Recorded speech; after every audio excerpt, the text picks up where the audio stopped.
everyone, it's Ashley. Welcome back to my channel. It's time. It's time for another mental health video.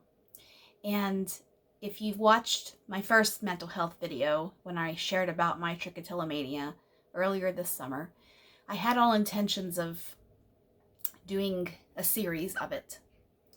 But sometimes it's hard. It's hard to shed the protective coat. It's hard to be vulnerable. And talking about mental health on a public forum is tough. But I'll just update you on some things the last few months since I shared that video. When I got up today, I had no idea I was going to be doing this, so if I fumble for my words a little bit, I'm just going for it.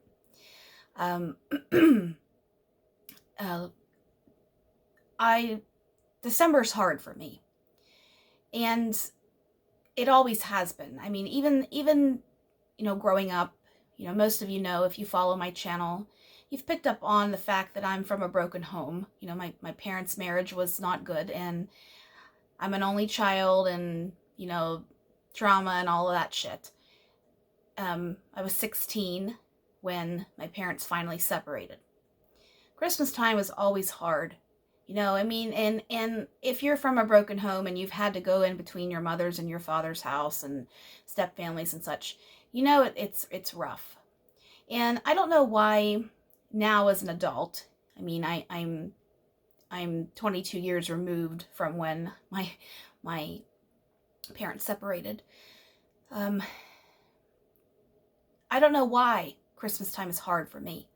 But I know that there are a ton of us out there, even women, that feel even more stressed out and anxious this time of year. Our social anxiety goes through the roof. I know myself, this time last year, my social anxiety was not the way that it is this year and what it's developed into this year. I started seeing a new therapist several months ago, I think September. I started seeing a new therapist, not my psychiatrist. I've been seeing her for 3 years and she's wonderful. But my therapist is a trauma specialist. The whole practice is equine based, which is horse-based therapy for trauma.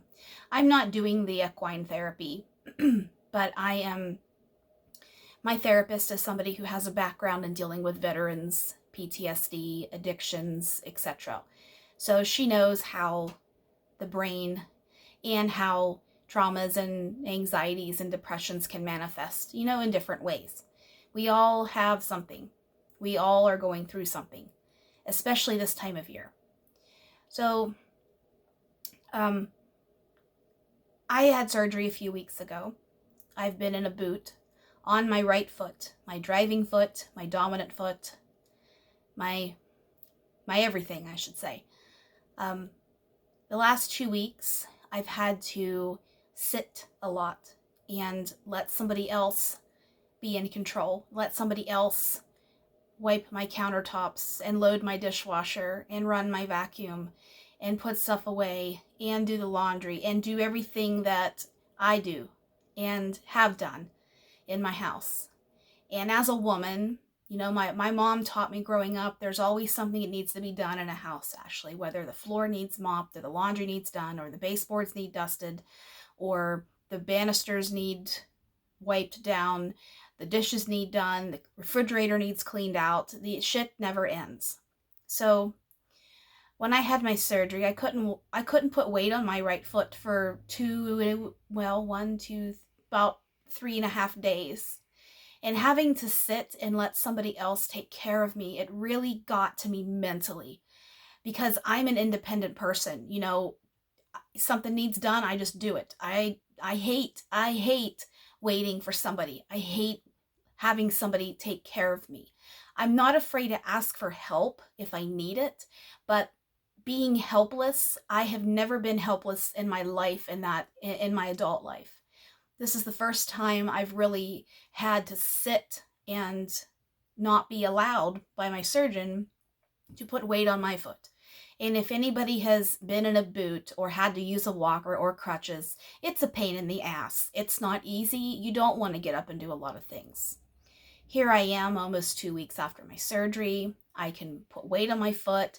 I'm allowed to come out of my boot to take a shower. I can do a little bit. I have a little bit of freedom, but I don't have the stamina in my foot that I used to even walk in the store to go grocery shopping. I have to use a scooterized cart. And my last therapy session earlier this week, I talked about, letting that control go. Let it go.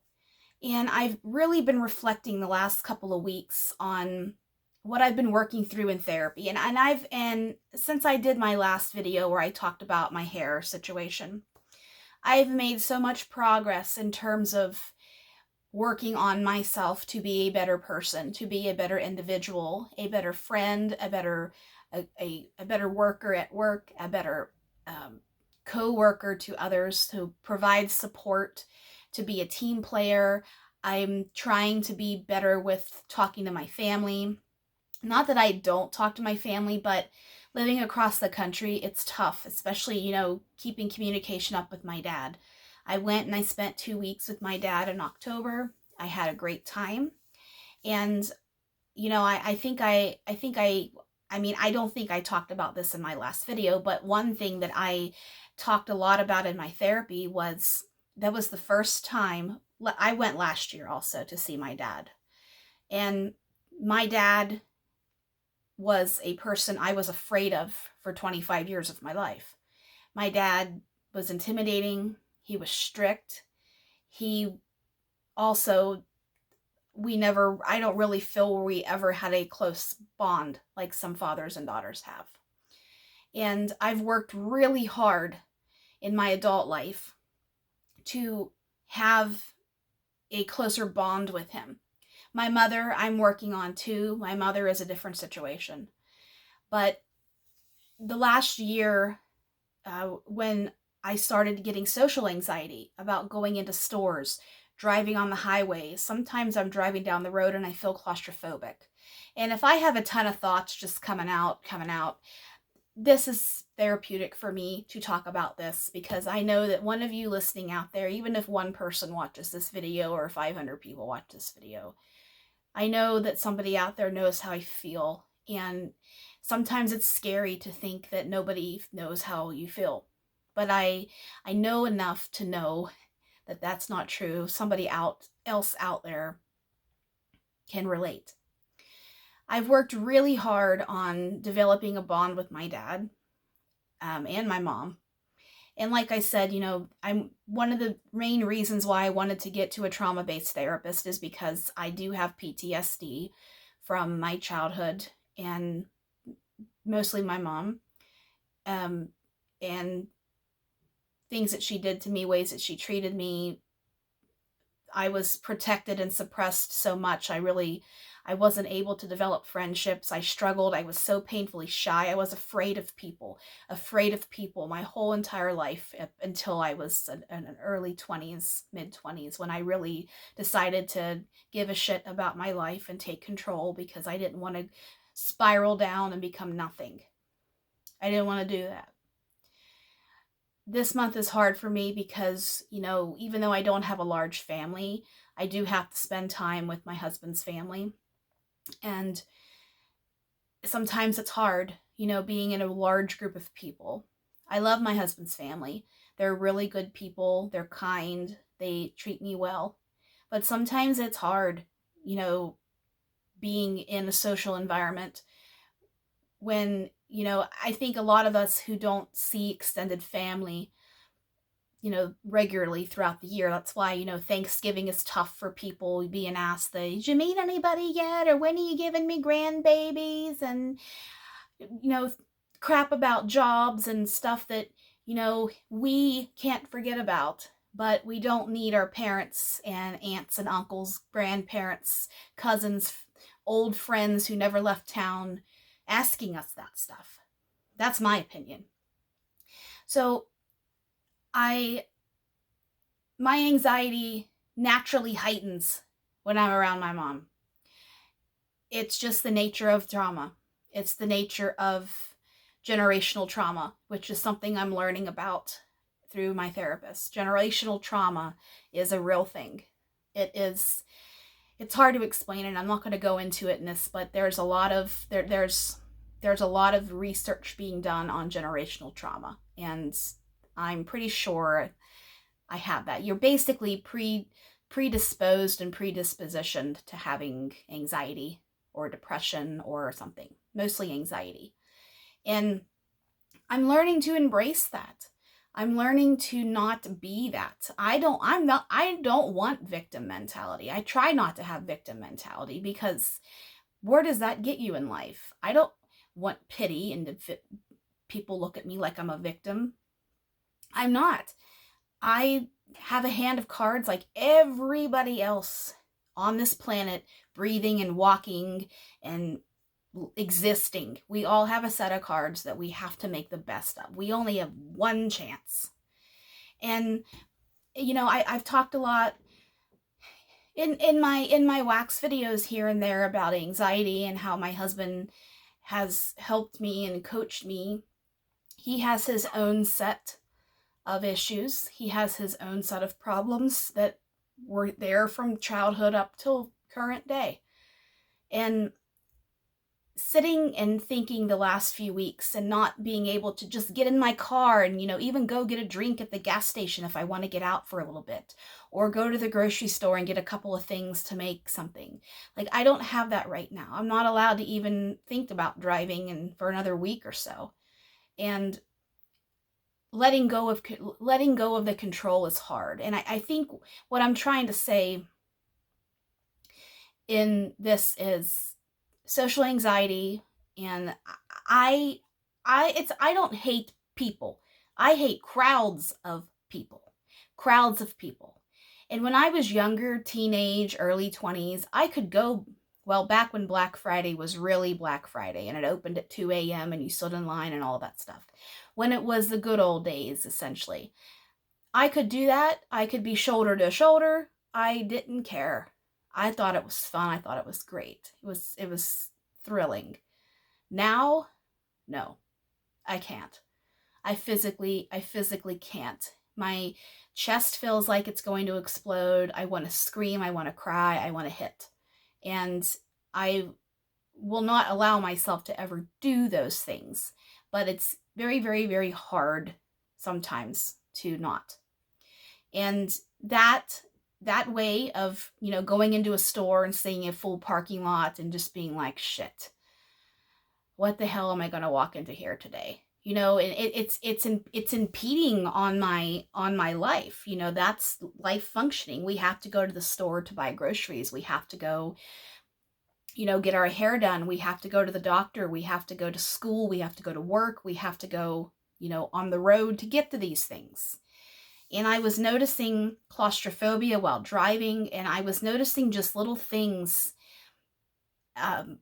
throughout the last 8-9 months or so. That's why I say roughly a year, where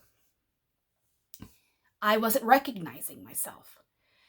And when I started my YouTube channel a year ago, a couple of weeks ago was a year, I did it to have an outlet to talk about wax and candles and skincare and items that I enjoy and ground me and keep me happy and enrich my life. I don't want to say they do make me happy, but it's an enrichment. It's a complement to my life. It's not my life, I have a simple life. I'm not famous. I'm nobody. And I don't know if I, say I was a famous person, I don't know if I could handle it. That's why there's so much mental health shit that happens in Hollywood, in politics, in even state level stuff. If you look, we live in an era now where the stigma of mental health is trying to be broken down and trying to break the cycle. And what I'm trying to do in my life is break the cycle of abuse and trauma that my grandparents put to my mother, and probably my dad, but more my mother, and her grandparents did to her. It's generational. And And my mom has had untreated anxiety, OCD, depression her whole life. And it affected the way that she raised me. It affected the way that she treated me. I was to be seen and not heard. I wasn't allowed to have a voice. I wasn't allowed to play. I wasn't allowed to go to different people's homes, friends' houses at school. The little bit of friends that I had, that's why the bullying started early with me. Not only did me starting to pull my hair out at age 9, that didn't help things. But even before then, I never felt like I was a square peg in a round hole. I know that's a cliche, but I have felt like I've never fit in until the last couple of years. I feel like I'm finding my place in the world. I'm finding who I'm supposed to be. I'm not afraid to say, I'm not afraid to speak up. I'm not afraid to say something. I'm not afraid of my voice. And you have to have tact. Tact is important too, but you're allowed to have an opinion. Even though, we live in a world, we live in a cancel culture society, we live in all of that. I'm not even going down that road. Our world isn't helpful for good mental health, in my opinion. And I don't want my anxiety to be me. I don't want to say Ashley is anxiety. Ashley is fear. Ashley is timid. I don't want to have that. Because why? I love my job. I love what I do. I love the team that I'm on. I love the people that I've met, ones that I work with now or ones that have moved on in life. I love my job. I always have. I work in healthcare. I have for 15 plus years. I've worked in a clinic setting. I've worked behind the scenes. I've worked in a non-clinical setting most of the time. But I like people. I like people, but there's something that I'm noticing in myself the last couple of years, the last year especially, that is getting me to be fearful of something that I never had fear of before. Crowds. Traffic on the road. I briefly touched upon earlier in this video. I have anxiety while driving on the road. I feel claustrophobic. And when I feel that, I've worked through that, and I take a different medication now that is a long-term, a long-acting anxiety medication that kind of takes the edge off for a sustained period of time versus taking a medication that is just short-acting for, right now when you're having an anxious sensation. I really feel that has helped me in terms of feeling claustrophobic on the road. And I would call Marty when I would be feeling these things, and I tell him I'm afraid that this car is going to come over into my lane. I'm afraid that I'm afraid of other cars around me. And I said, I do not want to have a fear of driving. I do not, that's a major handicap. I cannot, and I will not allow that to happen to myself. And at that moment, when I was having claustrophobia on the road, is when I really said, I need help with whatever that is. I need help with it. So that's when Marty helped me find a trauma-based therapist. And the first appointment I had with her in September, we just clicked. She's the best therapist I've had in my life. And I bought myself a book. This is a book that my psychiatrist actually recommended to me. I'm not endorsing this book. I'm not paid by anything. This is just something that I bought. I have not started to read it yet. I got through the preface and I got through the first couple of chapters because it's like a textbook. This is The Body Keeps the Score. This is Brain, Mind, and Body and the Healing of Trauma.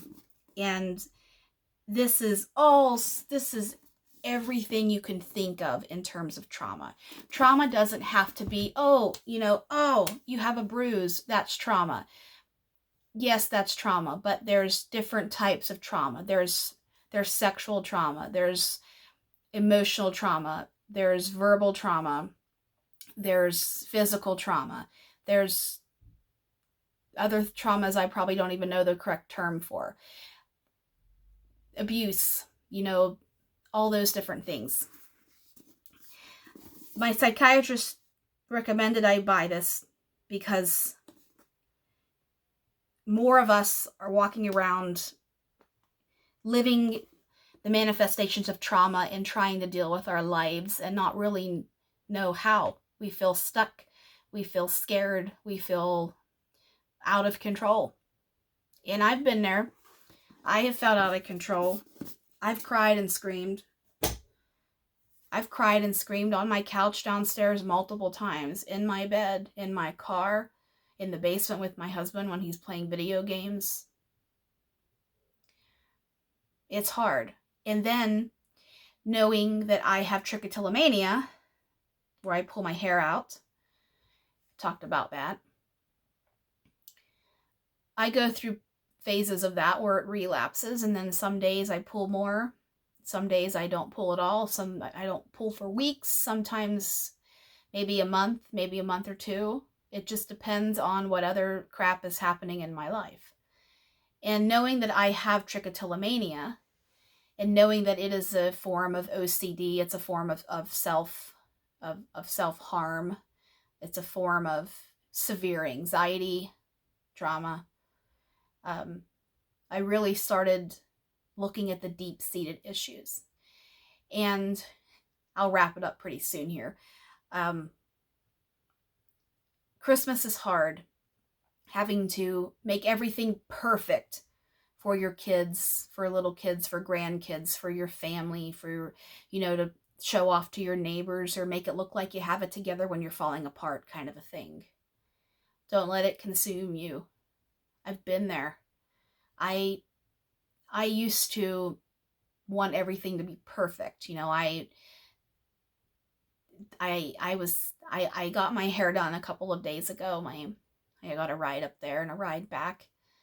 And my hairstylist is going through a major thing right now. She's a newlywed, but her spouse chose to leave. And so they're separated right now. And we were talking about how we put so much pressure on ourselves to have everything be perfect, be the perfect housewife, be the perfect worker, be the perfect friend, be the perfect sibling, be the perfect daughter or son, be the perfect friend, be the perfect person with the white picket fence and the big cars in the yard and the manicures and the spotless house and the dinner on the table and, CEO of a company. All that high stress, you have to crash and burn. And putting pressure on yourself to be perfect and to have a perfect life. Perfect is, what is perfect?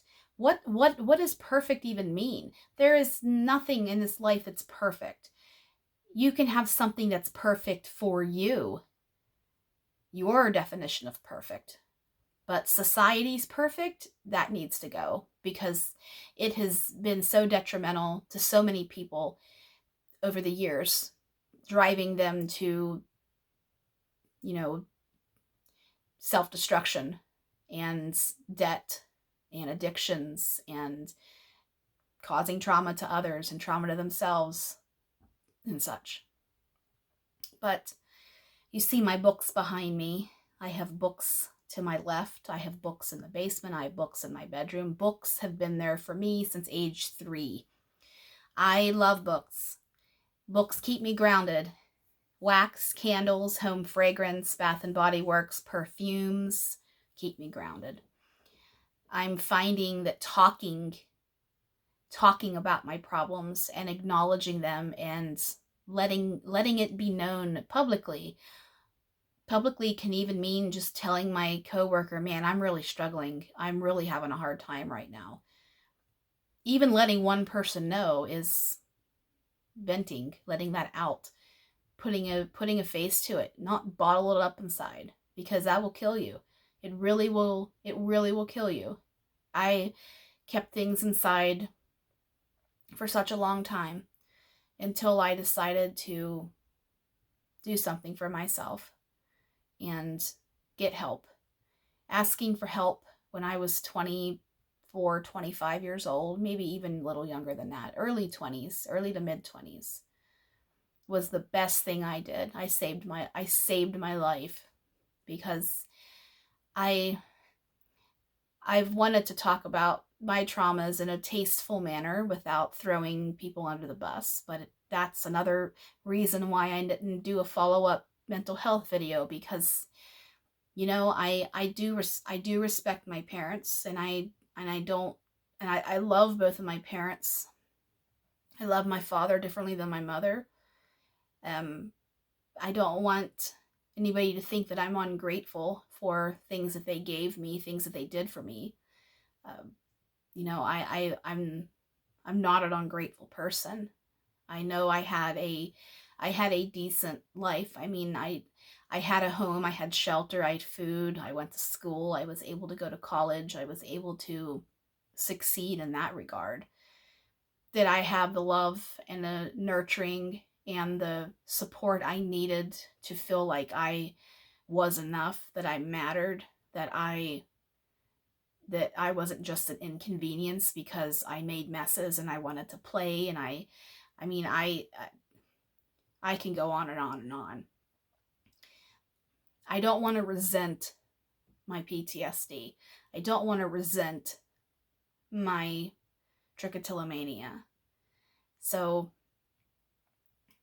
it's okay to not be okay. And even when it's not okay, it will be okay. And if you need help, if you need professional help, it's not a weakness. I've said that before. I will say it until my breath is done. It's okay to not be okay. It's okay to ask for help. It's okay to let it out. It's okay to cry. It's okay to need to talk. It's okay to get those things for yourself. It doesn't mean you're less than. It doesn't mean that you're worthless. It doesn't mean that you don't deserve love, that you don't deserve happiness, because you do.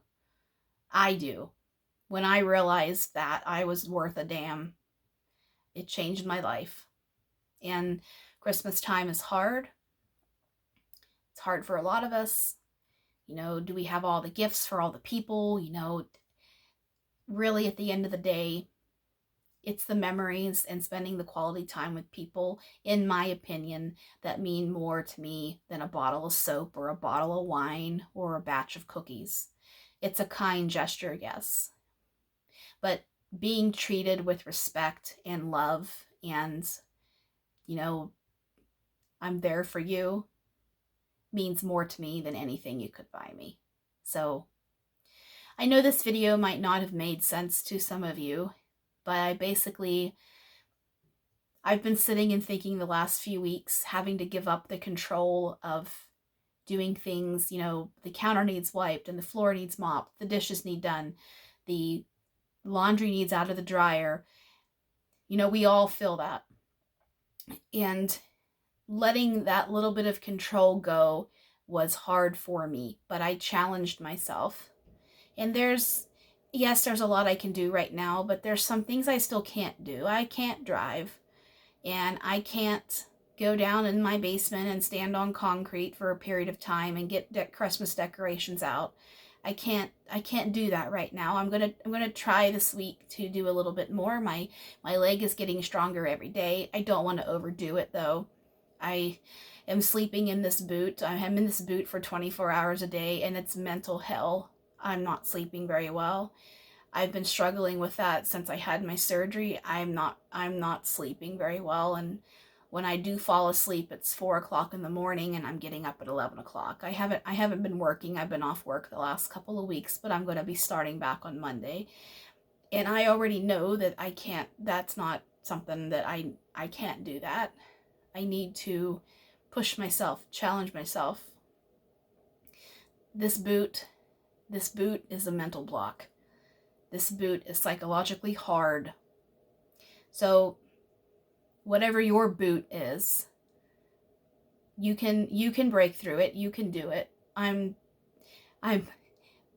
pep talking myself right now into, you can sleep with the boot more, Ashley. You can do it. You've lived with this pain for such a long time. Your surgeon fixed it. Don't ruin his work. It's tough. It's rough. But on a brighter note, I hope everybody has a great holiday season. I hope everybody has a wonderful Christmas with quality time spent with those that you want to spend with, your loved ones, new loves in your life, long family that you haven't seen for a period of time, the ones you see every day, your coworkers, your friends, new friends. And I hope that the hustle and bustle of the season doesn't stress you out, even though I know that's easier said than done. And I hope that if you did get anything from this video, I know it wasn't constructed. I didn't do a rough draft. I didn't practice. I didn't do anything. But I'm not afraid to make myself vulnerable. I'm not afraid to just open my mouth and let shit come out in terms of mental health, because that helps. It really does. It helps. My therapist told me last session, in the handful of visits I've had with her since September, I'm doing so good because I care. I am invested in this. I'm invested in not letting my anxiety, my social, my trauma, my situational depression, my stress, I'm not letting it define me. I'm not letting it be me. And that's worth so much to me. It brought tears to my eyes. So once again, if anybody wants to talk, I'm here. I'm not the best sometimes with getting back on Messenger, but I try. And I hope this holiday season brings you happiness, love, desire, hope, and peace. I'll see you soon.